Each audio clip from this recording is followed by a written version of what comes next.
A paz do Senhor para a igreja. Sou o pastor Heráclito, da congregação Brasil para Cristo, aqui do Jardim Curitiba 2. Pastor dirigente é o pastor Alessandro e pastora Fátima. Sou vice-pastor dessa congregação.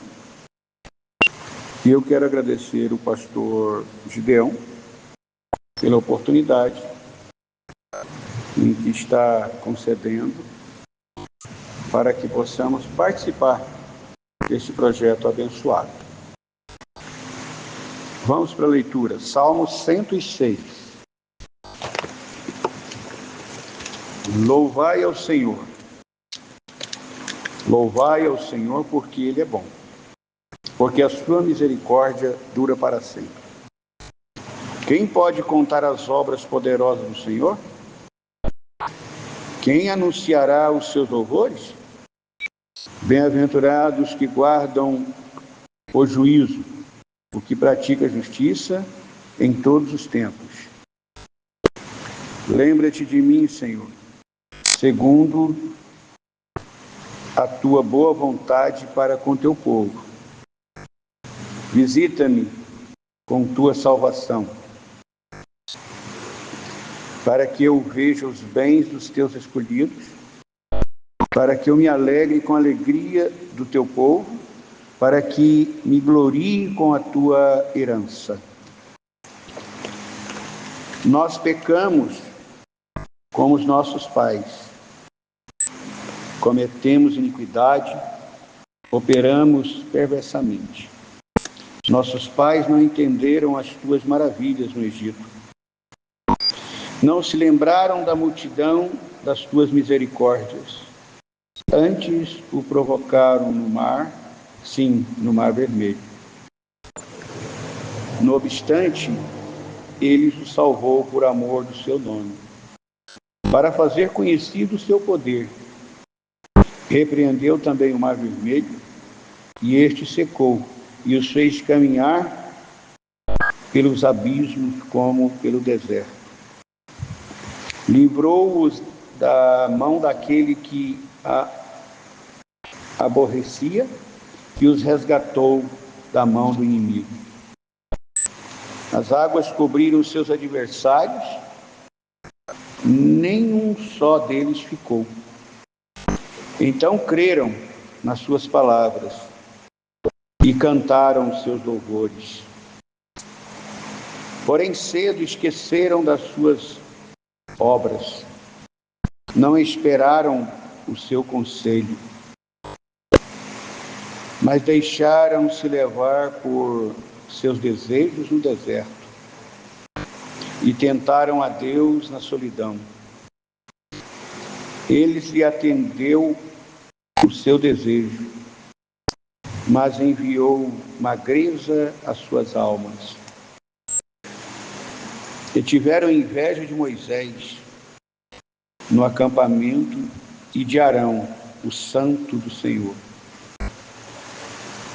Abriu-se a terra, engoliu a Datã e cobriu a família de Abirão. Em um fogo se acendeu na sua gente, a chama abrasou os ímpios. Fizeram um bezerro de ouro, fizeram um bezerro em Horebe e adoraram a imagem fundida, que foi um bezerro de ouro, né? E converteram a sua glória na figura de um boi que come erva. Esqueceram-se de Deus, o seu Salvador, que fizera grandezas no Egito. Maravilhas na terra de Cã, coisas tremendas no Mar Vermelho. Por isso disse que os destruía. Se não houvesse Moisés, seu escolhido, ficado perante ele na abertura, para desviar a sua indignação, a fim de não os destruir. Também desprezaram a terra aprazível, não creram na sua palavra. Antes murmuravam nas suas tendas, e não deram ouvido à voz do Senhor. Por isso levantou a sua mão contra eles, para os derrubar no deserto, para derrubar também a sua semente entre as nações e espalhá-lo pelas terras. Também se juntaram com Baal-peor e comeram o sacrifício dos mortos. Assim provocaram a ira com as suas obras, e a peste rebentou entre eles. Então se levantou Finéias e fez juízo, e cessou aquela peste. E isto foi-lhe contado como justiça, de geração em geração para sempre. Irritaram-no também junto às águas de Meribá, de sorte que Moisés se deu mal por causa deles. Porque irritaram o seu espírito, de modo que falou imprudentemente com seus lábios. Não destruíram os povos, como o Senhor lhes dissera.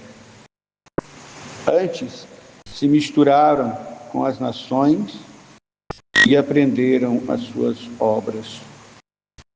E serviram os seus ídolos, que vieram a ser-lhe um laço.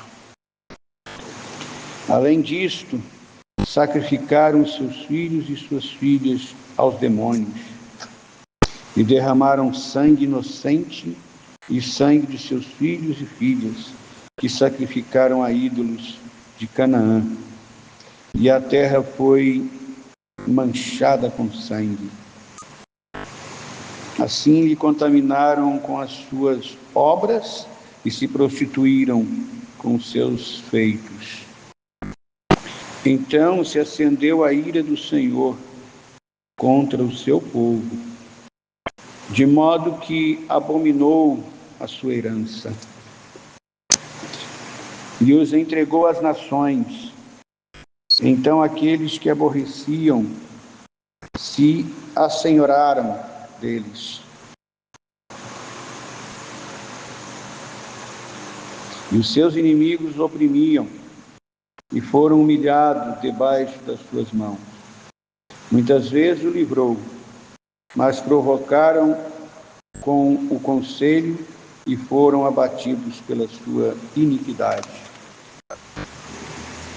Contudo, atendeu a sua aflição, ouvindo o seu clamor. Lembrou-se da aliança e se arrependeu, segundo a multidão das suas misericórdias. Assim também fez com que eles tivessem misericórdia os que levaram a cativos. Salva-nos, Senhor nosso Deus, e congrega-nos dentre as nações, para que louvamos o teu nome santo e nos gloriamos no teu louvor. Bendito seja o Deus de Israel, de eternidade em eternidade, e de todo o povo. Amém. Louvai ao Senhor. E nós observamos que a partir do verso 6, Davi começa a salmodiar dizendo que pecamos com os nossos pais, cometemos iniquidades e operamos perversamente. Eu entendo, irmãos, que a partir do verso 6, Davi, ele começa até mesmo a fazer uma reflexão do seu passado, ou fazer uma retrospectiva da sua vida. Ele vai fazendo uma retrospectiva do seu passado. E ele vai lembrando que ele cometeu pecado, ele cometeu adultério com a esposa de Urias, Batseba. Ele cometeu pecados. Mas ele vai salmodiando, ele vai escrevendo, e ao mesmo tempo fazendo essa reflexão. Então, a partir do verso 6, nós pecamos como os nossos pais, cometemos iniquidades, operamos perversamente. Nossos pais não entenderam as tuas maravilhas no Egito, não se lembraram das multidões das tuas misericórdias, o provocaram no mar vermelho. Então, aí ele começa a salmodiar, a escrever. É o que eu disse, ele começa a fazer uma retrospectiva na sua vida, lembra também dos seus pecados, e vai se alinhando também aqui com a nação de Israel, com os pecados que o povo de Israel cometeram. E ele vai falando, ele vai escrevendo, né? A partir do verso 7 até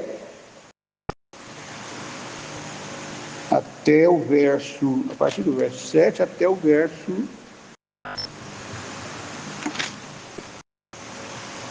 43.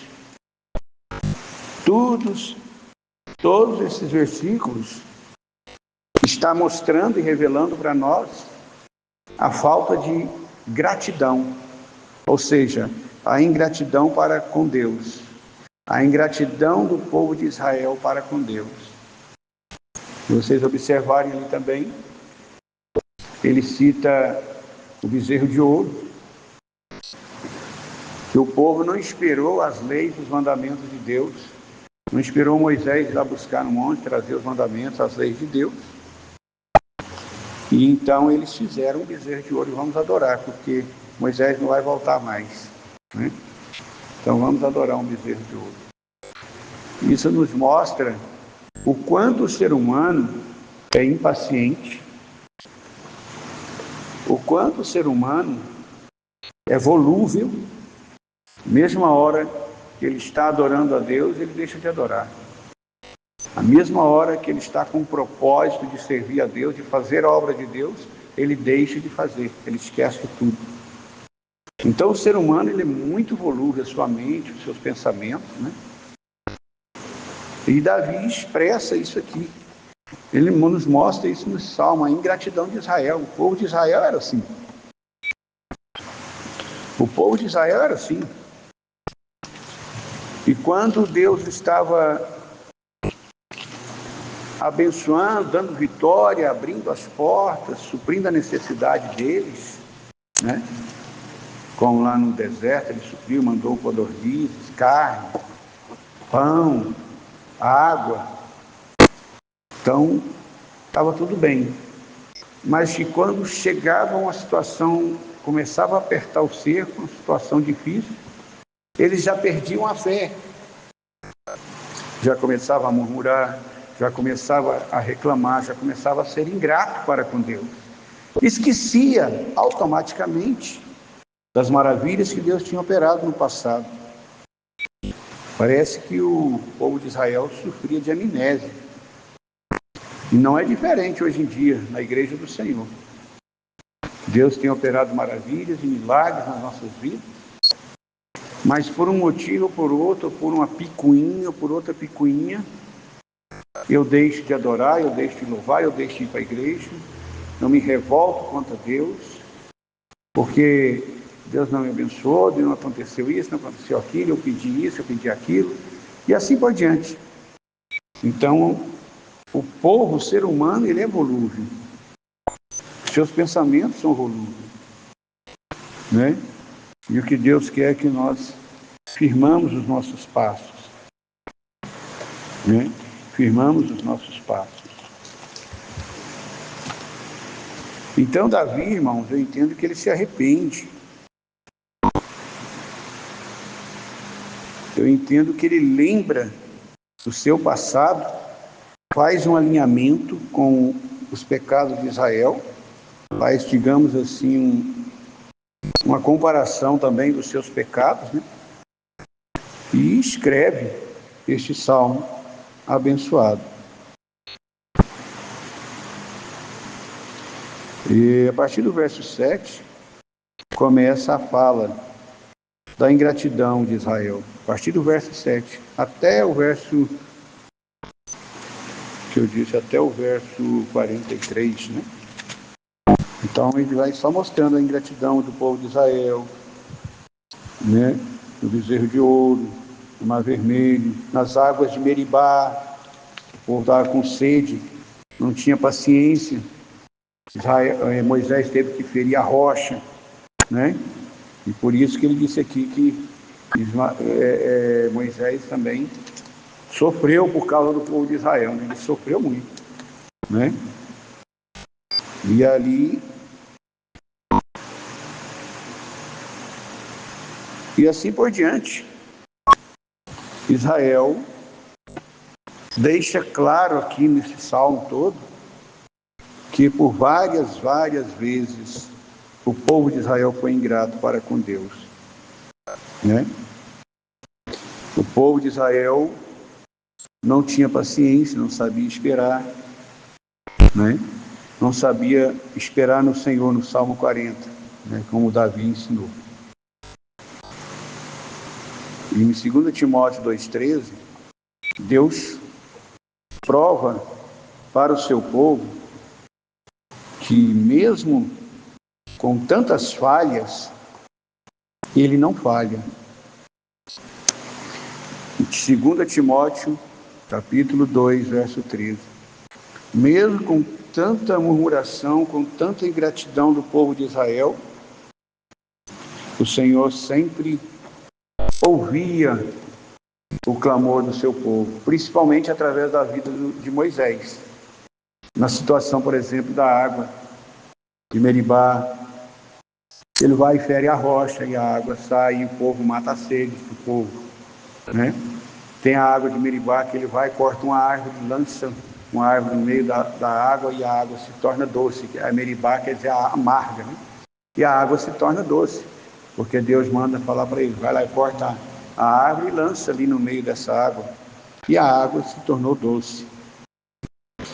Então, assim, são inúmeras as manifestações do poder de Deus para Israel, e eles, mesmo depois diante de milagres, de abrir o Mar Vermelho, de muitos milagres e maravilhas, as pragas no Egito e muitas outras coisas, eles murmuravam e reclamavam contra Deus.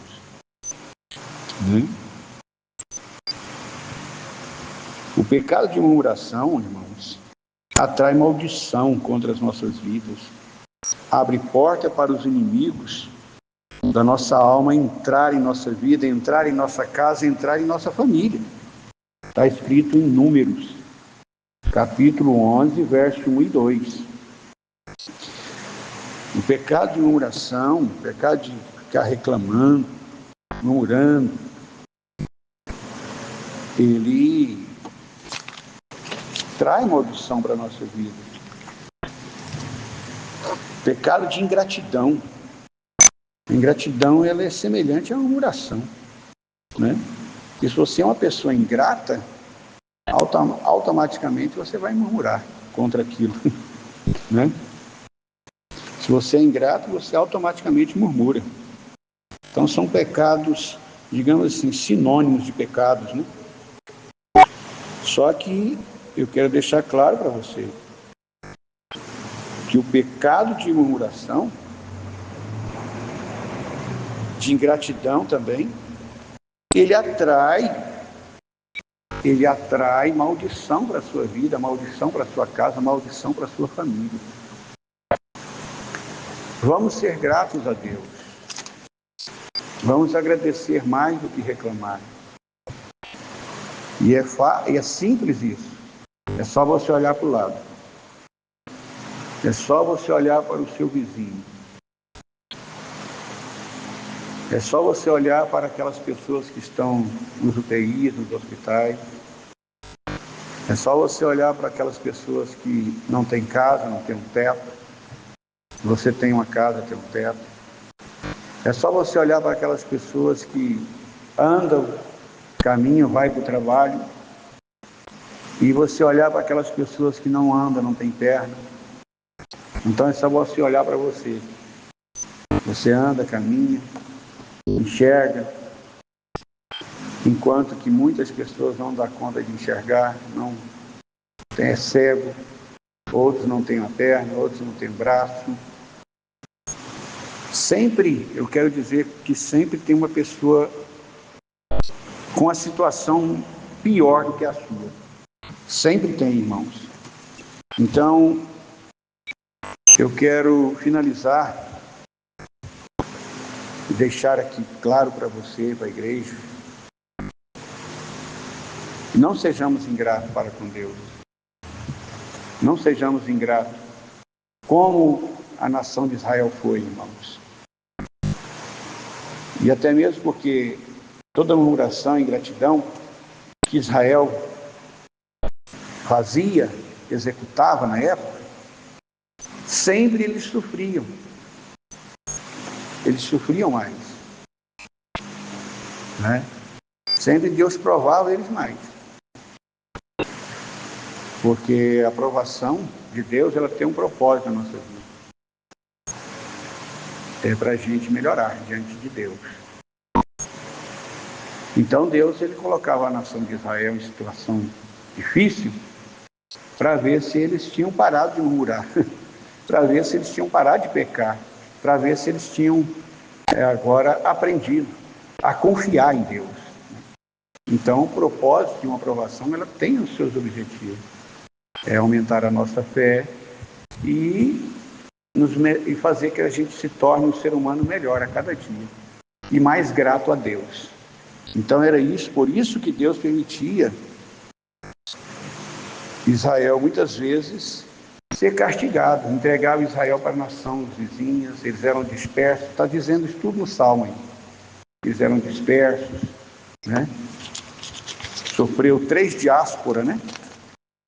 A diáspora pelos persas, a diáspora pelos babilônicos, a diáspora pelos romanos, né? E assim por diante, as 3 principais diásporas, né? Então, mas o que me chama a atenção é no versículo 44, contudo, atendeu a sua aflição, ouvindo o seu clamor. Lembrou-se da sua aliança, verso 45, e se arrependeu, segundo a multidão das suas misericórdias. É o que eu disse aqui em Timóteo 2,13. Apesar dos nossos pecados, das nossas falhas, e das falhas principalmente do povo de Israel, né? Que é o texto literalmente está mostrando isso, Deus sempre ouviu o clamor. Deus nunca esqueceu da sua aliança com o povo de Israel. Ele se lembrava da aliança, se lembrava do compromisso que ele fez e abençoava o seu povo, livrava o seu povo, por mais pior que tivesse a sua situação, Deus livrava a sua nação, o seu povo. E não é diferente conosco, né? Timóteo 2,13 fala assim, que ainda que nós sejamos infiel, Deus permanece fiel para conosco. Então as misericórdias de Deus são infinitas, irmãos. Ainda que eu fale, cometa erros e pecados, mas a Bíblia diz que aquele que confessa e deixa, alcança a misericórdia. Se eu me humilhar e reconhecer as minhas falhas diante de Deus, Deus vai me perdoar, Deus vai ter misericórdia de mim e Deus vai me levantar e vai me abençoar. É o que ele fazia com a nação de Israel. É o que ele fez nesse Salmo 106 aqui. Por isso Davi escreveu, contudo atendeu a sua aflição ouvindo o seu clamor. Salmo, verso 44. E no verso 47, salva-nos, Senhor Deus, e congrega-nos dentre as nações, para que louvemos o teu nome santo e nos gloriamos no teu santo louvor, no seu louvor, né? Então Deus sempre livrava e exaltava Israel, tirava ele daquela situação praticamente humanamente impossível, E Deus livrava, tirava e abençoava. E aí, no Salmo, verso 48, ele diz: bendito seja o Senhor Deus de eternidade em eternidade. E todo o povo diga amém. Louvai ao Senhor. Que Deus abençoe. Guarda esta palavra no teu coração. Amém?